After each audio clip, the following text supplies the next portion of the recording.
Boring! Welcome to Time About the Movies, everybody. Today we are covering two weekends this time around. Labor Day weekend 2016, September 2nd and September the 9th. 6 movies to look at. Why did I combine the two? I don't know. I wanted to get something out of this week because, the first two movies, they are not very good at all. Case in point with our first film, The Light Between Oceans, which stars Michael Fassbender and Alicia Vikander as a lighthouse keeper and his wife, who rescue an infant girl adrift at sea and raise her as their own.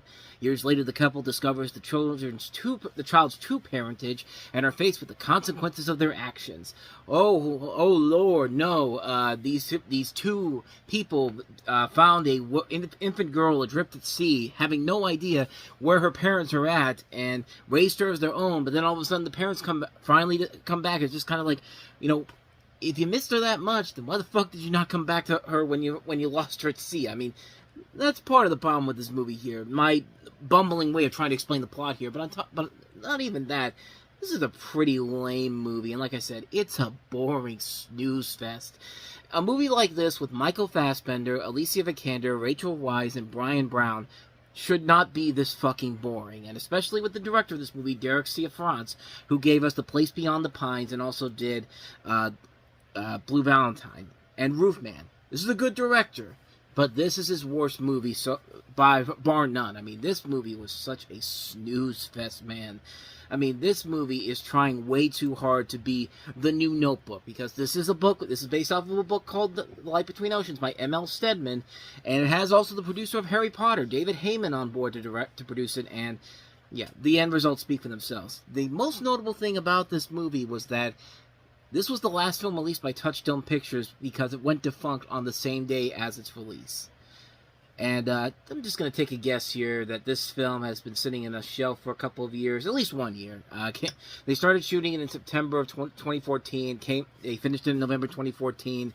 It's been sitting on a shelf for over a year, so not surprisingly that this thing kind of came and went because, it's a snooze fest of a movie, man. This movie bored the crap out of me. No movie with Michael Fassbender, Alicia Vikander, and Rachel Weisz should be this boring. And from the director of The Place Beyond the Pines and Roofman, no, there's no excuse for this. So there you go. Light Between Oceans. So let's go ahead and move on to the second movie released on September 2nd, Morgan. Have been a beautiful baby. You must have been a wonderful child. I can see the judge's eyes as he handed you the prize. I bet you made the cutest bow. Oh, you must have been a beautiful baby. 'Cause baby, look at you now. You must have been a beautiful knockoff of Ex Machina and Splice and somehow Megan, even though that came out 7 years later. I mean, man, this is a bad movie. With too good of a cast overall. That's Anya Taylor-Joy, fresh off of her breakout performance in The Witch, starring in this movie. Lee Weathers is a risk management specialist, played by Kate Mara, for genetic engineering company Synsect. She arrives at a rural site hosting its L9 project, an artificial being with nanotechnology-influenced synthetic DNA named Morgan, played by Taylor-Joy. The hybrid biological organism with the capacity for autonomous decision-making and sophisticated emotional responses is smarter than humans and matures quickly, and walking and talking within a month and physically a teenager despite being 5 years old.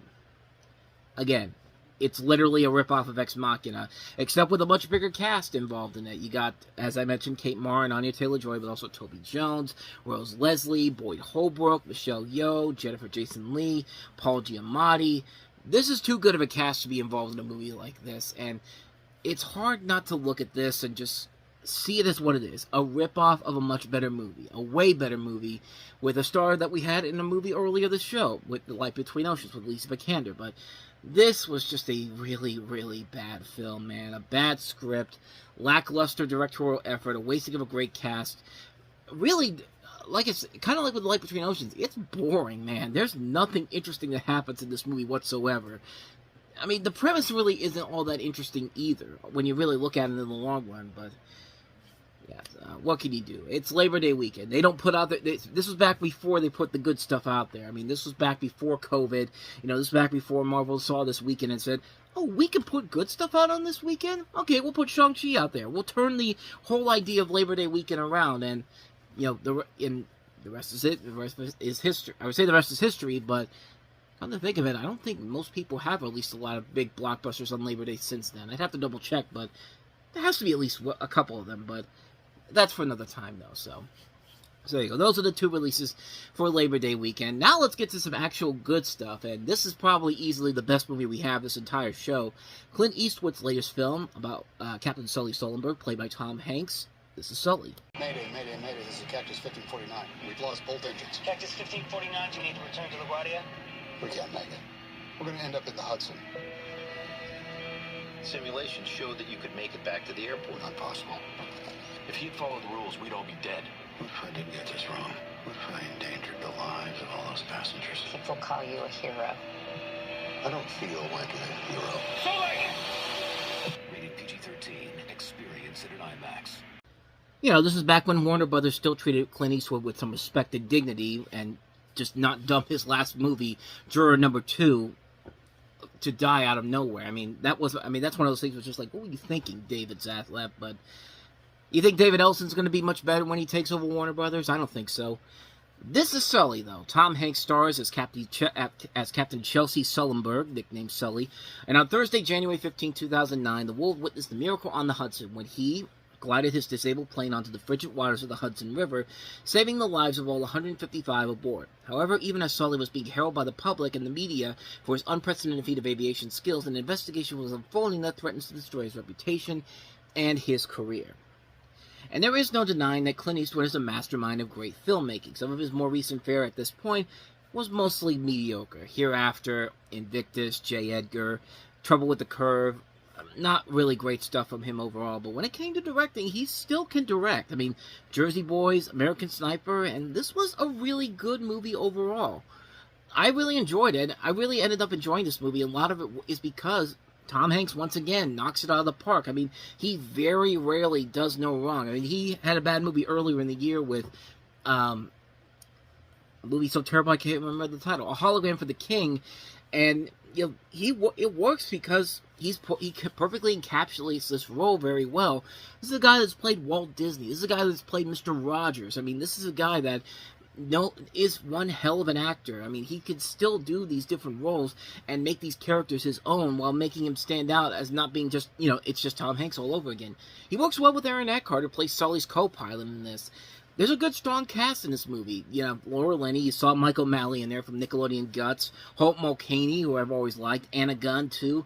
But not only in the main cast, they even got recognizable names for The Crash itself. You see Sam Huntington, you know, Jimmy from Superman Returns, Autumn Reisner, Jerry Ferrera, Turtle from Entourage, Cloris Leachman. Like, it's odd. Like, why did they get so many recognizable names for the plane scene itself? It just seems really odd of a casting decision to hire some recognizable faces for such a pivotal scene, and they really don't do all that much to stand out. I mean, they're just there to be lives on the plane. I mean, even Michael Rappaport is in this movie, showing up as for a bit as a bartender. It's just like, what's the point, Clint Eastwood? Why did you cast all these recognizable actors for really small roles where they really don't have a whole lot of impacts in overall? Maybe it's just because I know these people from other things. It just feels weird to see them all in here, not being part of the bigger cast in general here.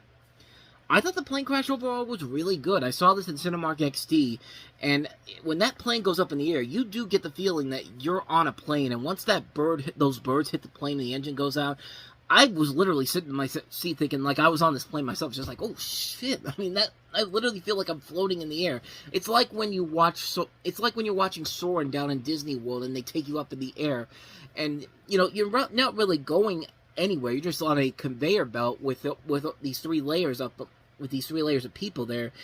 But that's what it felt like overall. Like, I don't know what happened. When those engines went out and the things quieted down, you get the feeling like everything stopped. And all of a sudden this tension builds as you have the two pilots, you know, trying to land this plane in the Hudson. It's great tension overall, and I think it has a lot to do with the sound mixing and all that. It's a really, really incredible job on this film. And I'll give it credit, though.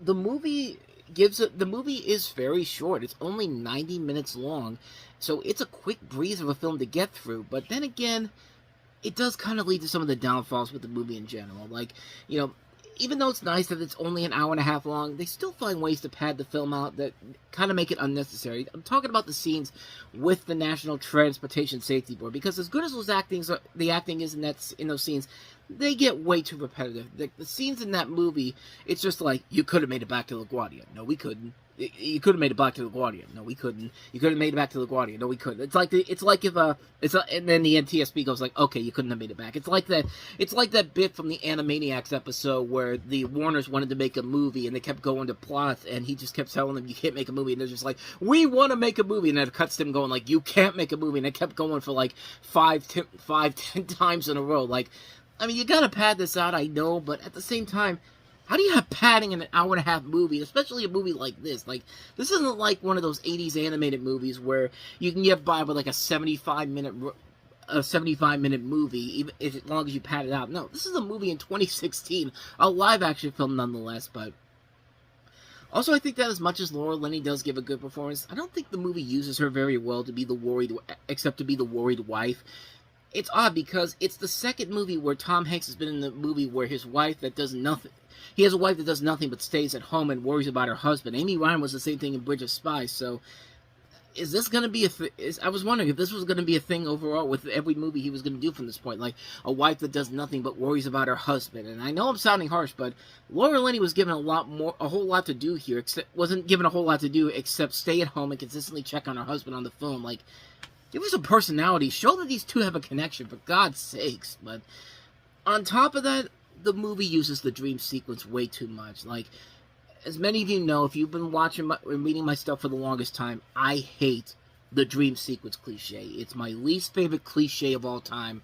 And this film does it 3 times over the course of the film. It literally begins with a dream sequence that, I don't know, did anybody else feel uncomfortable?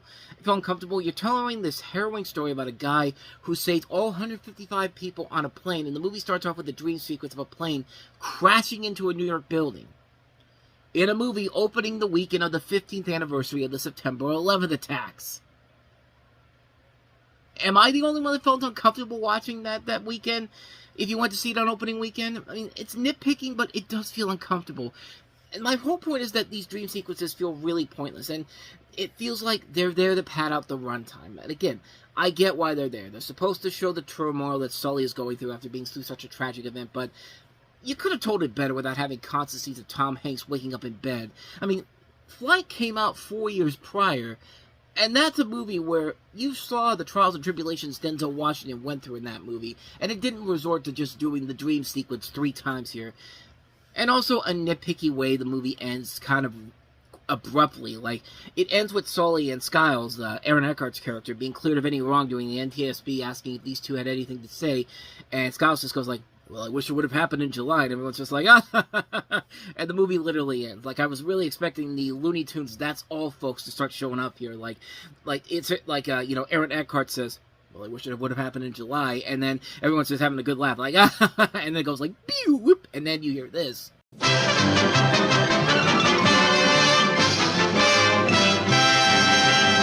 I mean, that's how silly the ending is for this movie, and I know it's nitpicking. I know I'm nitpicking a lot of things about this movie, but I did enjoy this movie more than I did American Sniper and Jersey Boys. I wasn't a big American Sniper fan like most people were.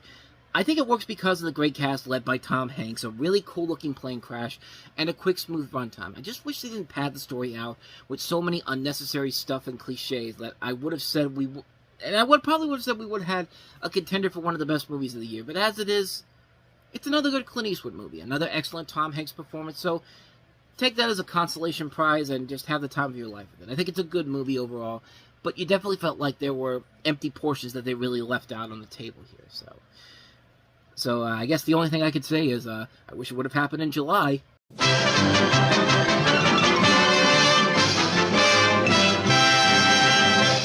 I apologize for that. Let's go ahead and move on to our next movie.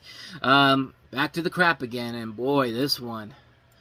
I mean, just, it's that time of the year again where Sony, for some reason, thinks that, hey, we put one of these movies that clearly is a film that could be released on Lifetime on the big screen with some of these notable stars. We'll make a quick killing, and sure enough it did with When the Bough Breaks. Sure you still want to be a surrogate? Yes. Anna, we'd like you to stay here with us. I love that dress. You can admit it. It's beautiful. Is that the dress you gave him? No. I told Laura she's lucky to have you. Don't be afraid of me, John. You're already inside of me. So we're gonna have it. You need to be nicer to me, John. No! This is my baby. I will leave. When does it become a kidnapping? Never. When she gives birth, it is her child until she relinquishes that right. She's dangerous. She can kill your baby today. Do what you have to do to bring my baby back.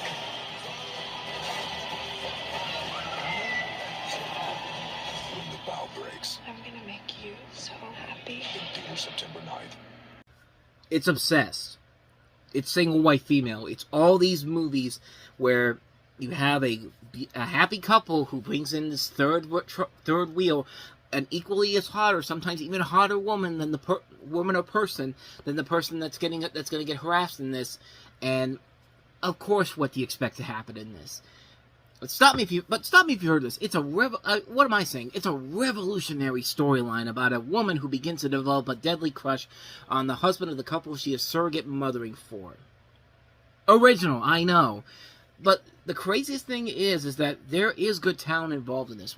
Morris Chestnut, Regina Hall, John Casser's the director of this, and if you don't know him, you've definitely seen his work before. He did stuff for the Kennedys. He did the first 7 seasons of 24. He's done a lot of television work. So, I mean, this isn't he's done a lot of film work too, but mostly he's known for his television work. This is a good director who's been involved with a lot of stuff you're familiar with, but man, this is not even anyone involved in this. Any of the good people involved in this can really make up for the terrible script for this. This is a lifetime. This is, like I said, a lifetime movie blown up for the big screen because they have somewhat recognizable names here, and it's opening in the middle of the second dumping ground of the year, late August, early September. So of course they're going to make their money back on this, and sure enough, that's exactly what this did. This did not cost much. $11 million this thing cost, brought back nearly 3 times that budget. So even though it wasn't as successful as The Perfect Guy the year before or No Good Deed,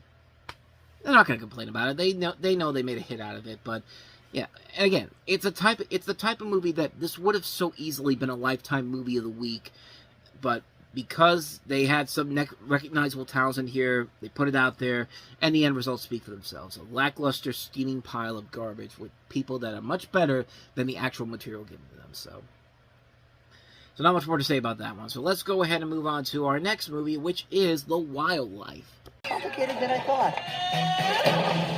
Well, that's a bit of a bummer, mate. Get ready for the wildlife. Not so brave now, are you? Here we go again. Ain't nothing wrong with a few curves. Oh. I'm coming, mate. So long, Bubblehead. Get ready for the wildlife. Rosie, you're looking good. Easy, big boy. All right, come on. I mean, it's better than Norm of the North. I'm not saying that as a compliment. This movie is not that great, but I mean, the fact that they did the story of Robinson Crusoe from the animal's point of view, it just why? And it's funny because as this is coming out, we just got the news that Dr. Seuss's company is putting out another Grinch book. It's going to be How the Grinch Stole Christmas, but this time around, it's from the dog's point of view. It's from Max's point of view, and I mean, I've got the picture right here. Just look at this image right here. It's bad enough that this thing is a terrible idea, but does that picture look like AI to anyone else? Like, I don't know. Like, I think that looks like AI, and do you think Dr. Seuss would be happy to know that his family and the estate is using AI to promote a book that's completely unnecessary? Just like, why do we need a book from the perspective of Max?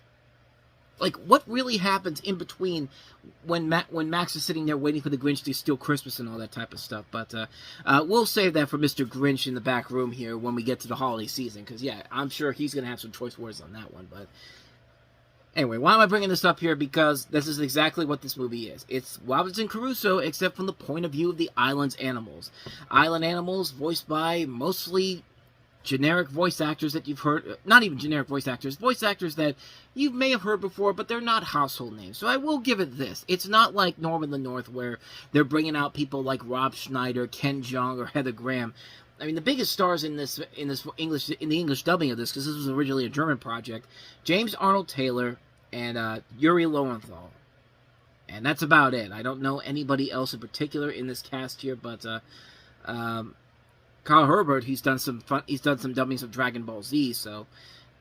But yeah, other than that, though, like I said, it's slightly better than Norm of the North, but that's like basically saying, you know, this big pile of shit over here is the worst thing ever, but this little pile of shit is actually tolerable. It doesn't really matter. They're both piles of shit, and you're gonna have to clean them up in some way, shape, or form. Which, yeah, it's not pleasant. It's not pleasant at all. But this one is at least, I don't want to say harmless, but it's at least tolerable. It's at least a movie where it's trying to do something different, even though it's going for the same generic kids movie jokes, like you saw in the trailer there, just like, oh, the pig's gotta shake her booty and all that type of stuff. It's just like, yeah, I'm not saying this is a good movie. I'm just saying that if I had to choose between Norm of the North and this, which are both released by Lionsgate, I probably should have started off by saying that, but yeah, I'd probably choose this one. But even then, it's like saying, you know, which bullet is, you know, what part of your head do you want to get blown off? Do you want your brain, you want to be brain dead, or do you want to just have it be, you just want to have it be over, is have it be slow and painful? Is slow and painful or quick and horrible? Like, pick your poison. That analogy doesn't make any sense, but you get the idea. This movie is not that great, but, I mean, it's better than Norm of the North, so. So, let's go ahead and move on to our last movie, and, speaking of movies that were not very good, boy, talk about a movie that has a perfect title, The Disappointments Room. I bet you're wondering what type of a movie you're gonna get here. Based on true events. Hello? On September 9th, You okay? This room's not on the floor plans. unlock the secret. You got that look that concerns me. I'm scared.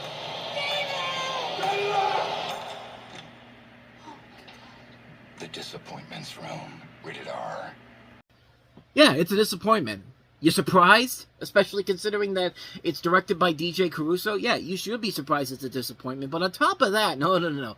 That's only the tip of this iceberg, because the co-writer of this is Wentworth Miller from Prison Break, who has never written a script before, as far as I can tell from this. But yeah, it's probably a good thing that he's never done anything.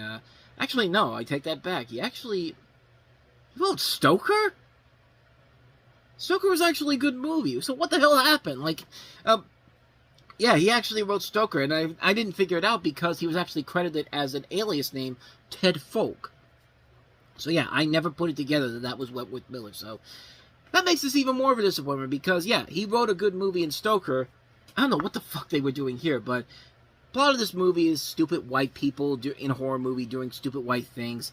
I mean, it's literally that. A couple in a new house discovers a hidden room with a dark, haunted past.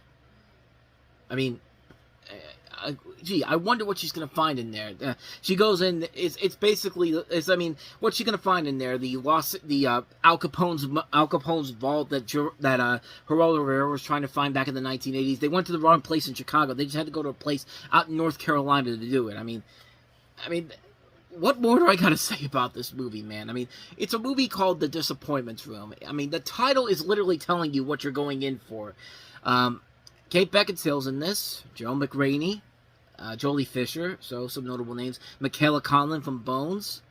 So yeah, there's good people involved in it. Unfortunately, they're not given a good film to do, but then again, it doesn't help when this movie was sitting on a shelf because Relatively Media went bankrupt and put the film up for sale. Like, they had so many movies that needed to get out there. Like, we had this one, we had what was another one? We had I was going to say The Other Side of the Door, but that's Fox that put that out. Shut In, which we'll get to in December. I was wondering, I thought it was coming out in this time, is around this time, but no, guess not. But Kidnapped was another one that they got pushed back a couple of years, but yeah. But then again, this is also the same company that gave us the delightful romp of 9 Lives. So, can you see why they went out of business so quickly? But yeah. I mean, what more do you want me to tell you, man? The Disappointments Room, the title says it alone, so. Anyway, that's it for this week.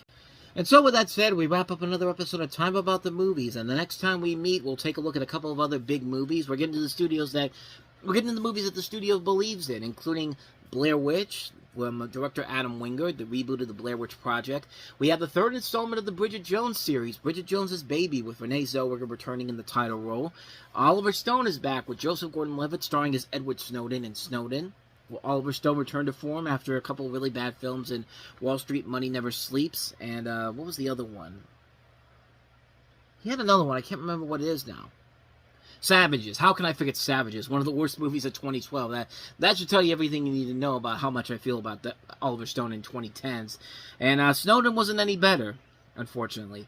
We also have Eddie Murphy starring in the drama Mr. Church. I forgot about that movie coming out around this time. I thought that was later on down the road, but guess not. So, yeah, we got those 4 films to take a look at tomorrow, so be on the lookout for that. But with all that said, thank you so much for watching this. I hope you enjoyed it. If you did, please go ahead and do me the honors of hitting that like button, that subscribe button, and that notification button. Also, don't forget to check out our playlist, and don't forget to check out the previous episode we did. So with all that said, whether it's in the past, the present, or the future, I will see you at the movies. Take care.